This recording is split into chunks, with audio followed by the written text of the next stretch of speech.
This conference will now be recorded. Hello, Tim. This is Janus Boyer here. I'm going to just pass it straight over to you and we can hear more about letting the world feel your heartbeat. Thank you so much, Tim, for taking the time. Well, thank you, and good morning or good afternoon or good evening, depending on where you're listening from. But one thing I'd like you to do right now is just close your eyes and put your hand over your heartbeat. And I want you to feel what's happening. Is it racing? Is it consistent? But more than anything, can you feel it?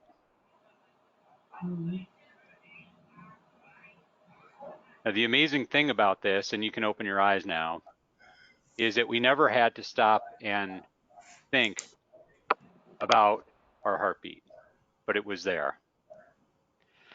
And I remember several years ago, I was at this conference, and it was down in Dallas, Texas, and it was for the restaurant industry, the fast casual restaurant industry, and I was there talking about building communities. And after I gave my talk during the main session, the organizer actually asked me if I'd like to speak at this sub-event that they had that wasn't going to be nearly as big. It was kind of a post-event thing that they called Changers of Commerce. And me being me and not knowing anything about what this Changers of Commerce event was and just love getting in front of people and speaking, I said, sure. Now, when I walked in, I was a little bit hungover from the night before, the big party that finished up the main event. And I didn't have any idea what kind of talks were going to be going on, who was going to be speaking. But I sat down at the table with the guy next to the projector who I had got to know during the last couple of days. And I listened to several speakers get up before me. And I'm telling you, these speakers were people who were CEOs of companies, presidents of large national, international brands, getting up and sharing these amazing, impactful stories about how commerce could change the communities that they worked in. And I'm sitting there the whole time, listening and watching their slides, freaking out, going, what in the world am I going to be talking about? Because I had no idea what I said yes to when I got into this. But what I realized was I was working at HuffPost at the time, and I had a pretty expensive network of people that I knew. And I said, well, in my head, I'm like, I guess I can get up there and just tell people I don't have a story, but what I do have is the capability to be able to share their stories. And one person in that room yelled out, you don't know who you just said that to. And I said, yes, I do, because I've spent the last couple of days talking and getting to know most of you. And I don't just throw that out blindly. I actually care about everything that you guys are doing and know that the work you're doing is good so that you have the right intentions. And this is why I'm up here sharing my willingness to be able to help you spread your message. And I said, I can't promise you that I'll get you on HuffPost. You know, I can't promise it'll be something that I'm passionate about that I could share on my blog or my social networks. But if nothing else, I probably know somebody in my network that I can connect with and connect you with them, and they're going to be willing to help you spread your message even further. And I got home from that event and I felt pretty good about my talk. I got to say, it was one of the most scared moments in my life to get up and give that talk because I had no idea what I was going to say until I actually got up in front of those people and decided what I was going to say. But what happened a couple weeks after I got back was that lady who actually shouted out, you don't know who you just told that to, called me. And she was working with an agency that was working with a nonprofit here in the US that focuses on ending childhood hunger called No Kid Hungry. And she goes, you know, are you familiar with No Kid Hungry? Do you want to get involved in it? We have this social council. I think you'd be a great addition to it. And I was just like, yes, tell me more about this. I've been aware of it. How can I help? What can I do? And, you know, just fast forward a year, and I went back to that same conference again. And I was talking with one of the gentlemen who I had met during the first one. I'm a big coffee drinker and a coffee fanatic, and this guy actually does a lot of great work in the world, but he also happens to own a coffee company. So him and I got along really well. And we were talking at this a year later at this same event, And he said, "How are things going, Tim? How's everything going? I love seeing what you're doing with No Kid Hungry. Tell me, what happened in the last year for you?" And I looked at him and I said, "Jeff, it has been the most incredible thing. This has been the most amazing thing this past year, because what happened was when I got involved in No Kid Hungry, I started sharing it like on social media, and I'd get a couple people that would like it. And then a few months later, I'd have people that were actually commenting on it. And then I had people that would actually share my post and share it with their network. But then this amazing thing started to happen. People would be out at restaurants, they'd be at airports, they'd be in train stations, those things we used to do before COVID. And they'd see billboards that had No Kid Hungry on it. Wherever they saw No Kid Hungry, they would actually take a picture and share that and tag me in the post. And Jeff at that time looked at me and said, "You know what that is, Tim? You let the world feel your heartbeat." Now I want you to think about when you had your hand on your heart. And I want you to think of the last time that you had to think about your heart beating. But how many times do we share a story? Do we share content that we always have to think, get other people involved, have proofreaders in there to make sure that we're sharing it? Because it's not coming from down here, it's all coming from up here. But the magic of what I did with No Kid Hungry and the capability I had to spread that message didn't come from me just thinking up here. It came from me integrating my head with my heart. And that's what I call letting the world feel your heartbeat, because too many of us are hiding behind something or changing at every instance that comes up, with people looking at something, reacting to something, and then us adjusting and pivoting and throwing out what we were doing before and not staying consistent with our messaging. And to me, that truly is letting the world feel your heartbeat. Now, I'm going to give you a couple other examples of how I've done that. But just to show you how important this is, and I don't have the best camera angle for this, but this is what I actually have tattooed on my arm, is "Let the world feel your heartbeat." That's how much that meant to me as a reminder for what I've done and what I have the capability to do in this world. It's not something that I can just jump on a campaign, jump on a marketing platform and say, "This is the results I want to get." My results are, I want to create an impact that creates ripples for other people to feel. And I want them to feel my heartbeat. And then I want them to start sharing their heartbeat. And other people are going to feel that, and they're going to start sharing their heartbeat. So that's kind of the let the world feel your heartbeat part. Now, how has that made a difference in my life? Because I've looked at things in a new way ever since that point in time. Before that, I was always kind of a little reserved in the personal aspects of my life that I shared. But one thing that I became aware of is, and I don't know how this is where you are in your part of the world, but I know in North America, this is a very big thing. And I know in South America, it's kind of the same thing, that especially as a man, we cannot talk about fear. We need to be fearless. We can't show that we let fear affect us. And I got to tell you, I just told you during that past story that was one of the most scared times I was in my life, getting up and talking in front of those people, because I had no idea what I was going to say. And it ended up changing my life in a way that I never would have expected. So when I started understanding this whole essence of fear and why we didn't want to talk about it, and why we always talked about it being bad and wanting to overcome it and conquer it, it really opened my eyes up to what kind of fears are there, and how can we deal with them and process them internally in a new way that lets us become a person that people can connect with our heart. Because the fears are what holds us back and puts us straight in our head.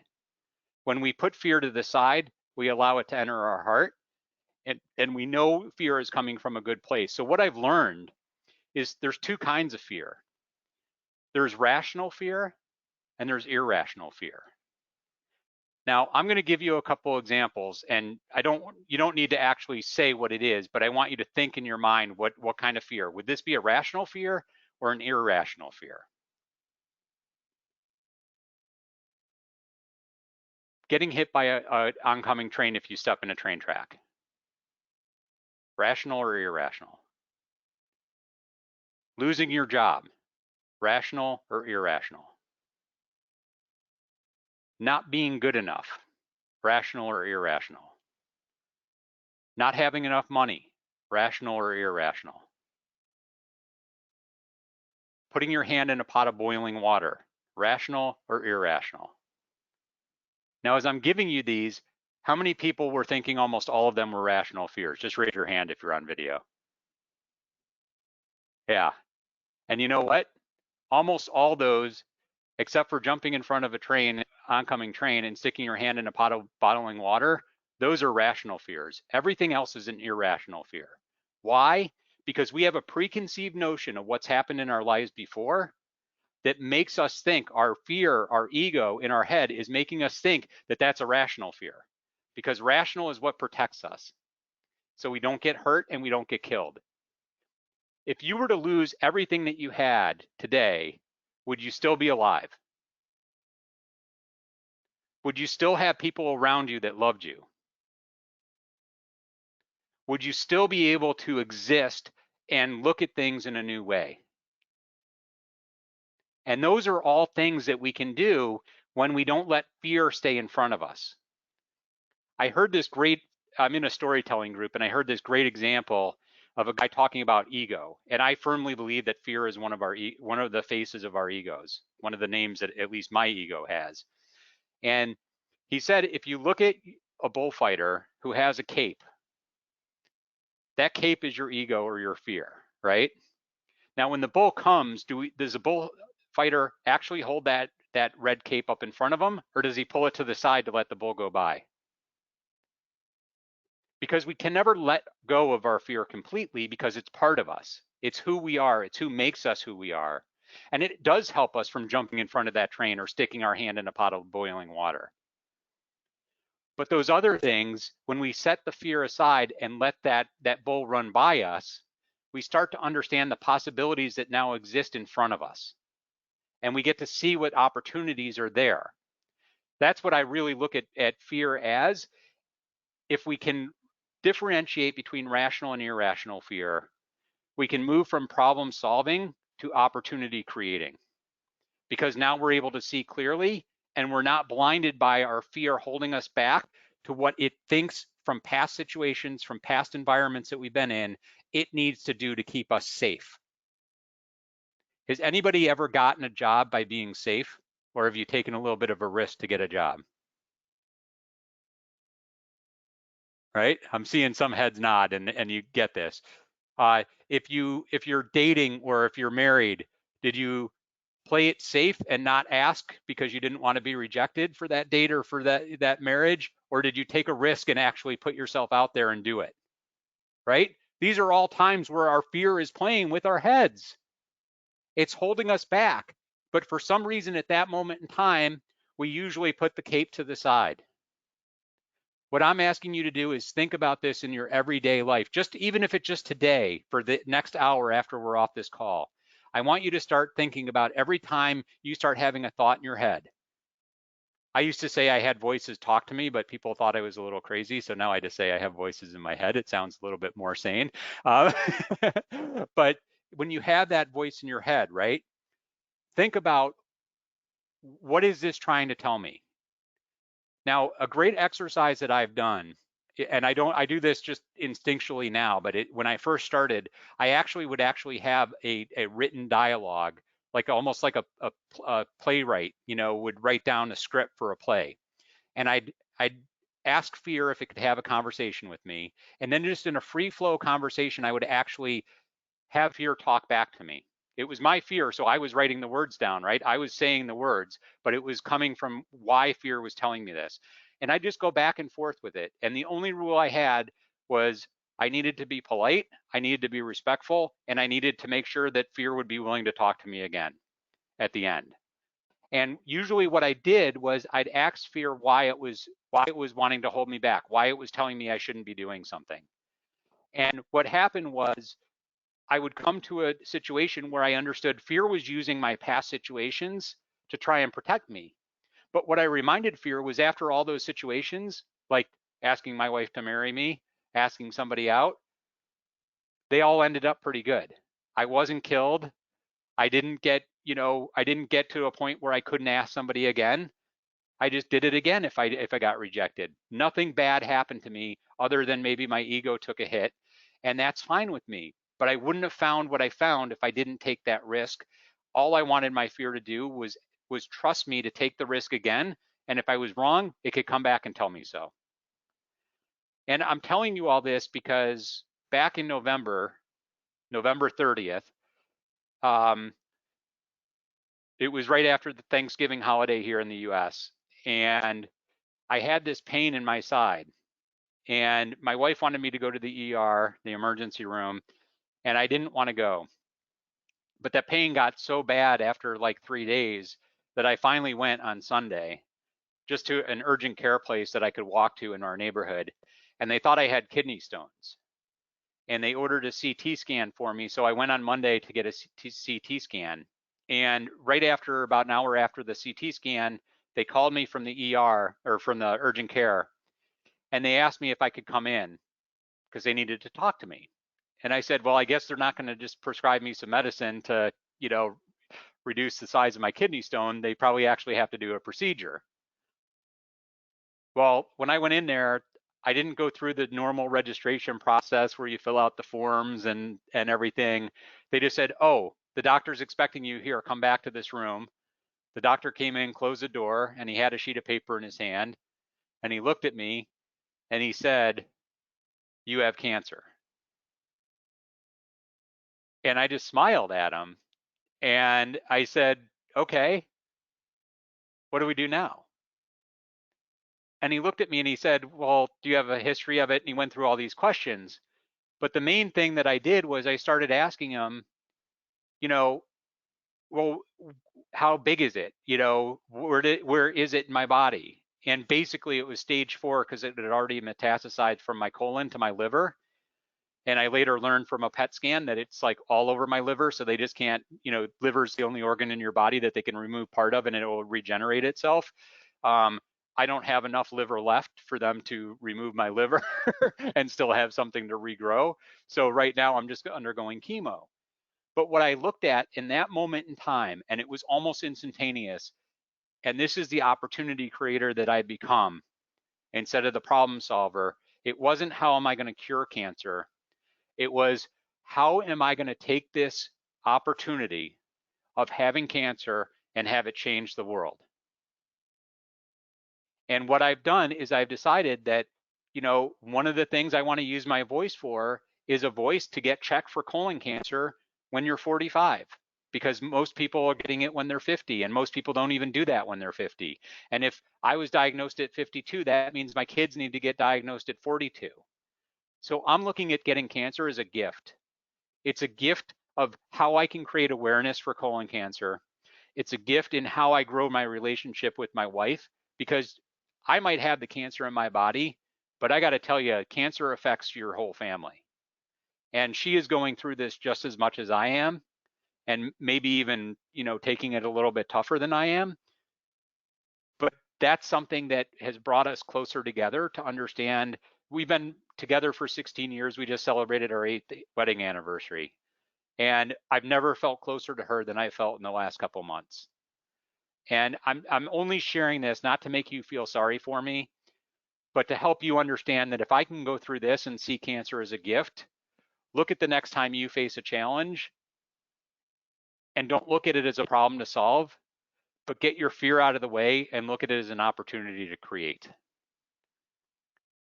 And with that, I want to kind of open it up for Q&A, Dennis, because I really like answering what people want to learn about, not what I want to talk about. Thank you very much, Tim. What a story. Wow. So yes, questions, comments, reflections. It's a really hard one, I think, to pick up on, but I'm not going to pick on any individuals in here, but anybody just go on mute and then we'll have a Q&A. Or you can also write in the chat if you're a little shy, or if that works better, depending on where you are with your audio. All right. Who wants to go first? You can also give Tim feedback. This is also where we should have had somebody pre-planned beforehand to ask a question, because as soon as the first one's asked, everybody else's. This is one of the biggest fears people have, is not being the first one to ask a question. All right, I can pick on one. That's what I normally do, but since I was so touched by the story, Tim, I was a little bit out of order for a second. But why don't I pick on you, Anna? You're right in the middle of my screen. Would you mind just saying hi, who you are very briefly, and then any feedback you might have?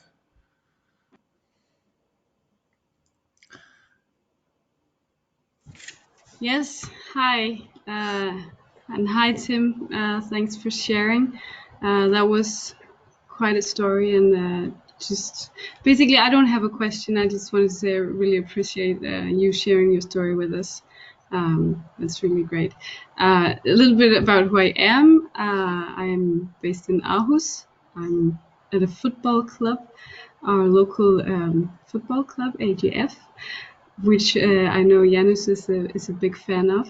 I work with sustainability and branding, and that's a whole new branch for the football club. And as such, it's not very common in Denmark, at least, for football clubs to be working with sustainability. So that's my take on the football club, on the football world. Thank you, Anna. I think that's very exciting that you're the first doing it. And I think that creates a great opportunity for you.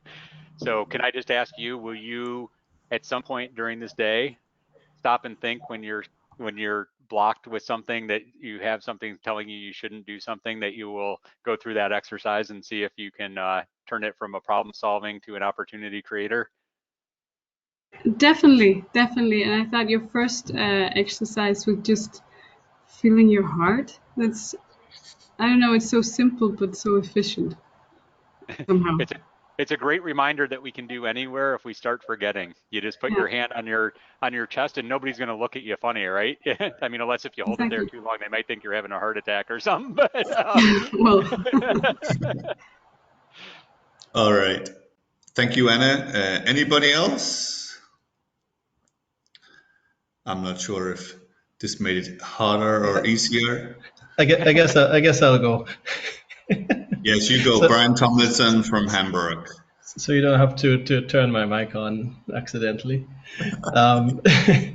Tim, just thanks a lot for sharing. I missed the heart exercise actually, but an amazing story for me, like really touching, because I have lost a number of family members from cancer. So I think it's great that you share it, but also you share it with such positivity. So Janos knows that's my big word is always stay positive. I'm a big believer in the Stoics, and their approach to life and so on. And I just really was very touched by that and love what you're doing. So if you ever need another evangelist for pushing more positivity into the world, hit me up. And thanks so much for sharing that. Well, thank you. And I love that you use positivity instead of happiness, because one thing that I'm trying to convince my wife is that being sad and crying is okay. It's a sign of strength, not a sign of weakness. But we can always remain positive even though when we're doing those things. And I think that's a huge difference. And so thank you for using that word and promoting that. I think so. And also, I mean, just one last thing, I totally agree with your take on us men, let's say in Western society, that we don't want to show fear. When my mom passed away, I kind of set up like a stone wall because I thought I had to be strong for everybody, and that made me suffer really for years after, right? Just because I didn't really let it out, you know what I mean? So I think that's also something that is good to share, that even we as men, we don't need to stick to the stereotype, so to speak, because I think we're human beings first. right? So Absolutely. I know I lost my dad when he was 55, and I was kind of the same way. I got the call at work, and I just said, well, there's nothing I can do. I might as well just stay here and keep working. And an hour later, I just said, I think I just need to go home. And I'll never yeah, forget the day I was in the car just sharing a story, a memory of him, and I started bawling, crying. And ever since that moment in time, I just realized that that was such a strength that I had, that I was willing to do that in front of other people instead of holding it and bottling it all in and doing it by myself. So thank you for bringing that up. Really appreciate it. no problem. Uh, Thanks, man. I'm trying to read the body language of everybody. It looked a little bit like Mark wanted to say something, but I'm not sure if I was reading that right, Mark. Actually, I'm still super touched by the story, Tim. This is like, although it's a super interesting, super touching story, and the way you told it was so inspiring. I think you should tell the story to as many people as you can, and just share that and share your thoughts and inspire more people. Well, I am definitely trying. And Mark, one thing, and for anybody that's on here, I mean, I know Janice gave you all my LinkedIn link.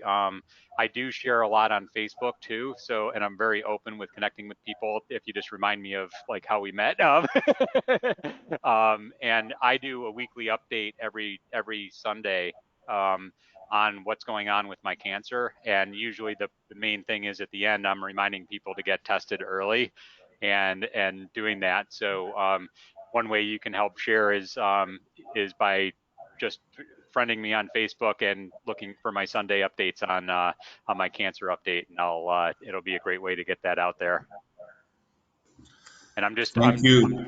Tim.McDonald. It's Facebook.com/Tim.McDonald. And you'll see me. I'm always wearing like my Be Good to People stuff, and I got it front and center on there. So you'll know it's me when you find me. Very good, Tim. And I already promised also to write this up. I took some notes here, and we have the recording as well. And I think with that, want to be mindful of people's time, but let's finish by a warm round of applause for Tim. Thank you so much. I'll thank all of you. That I really appreciate getting my day started.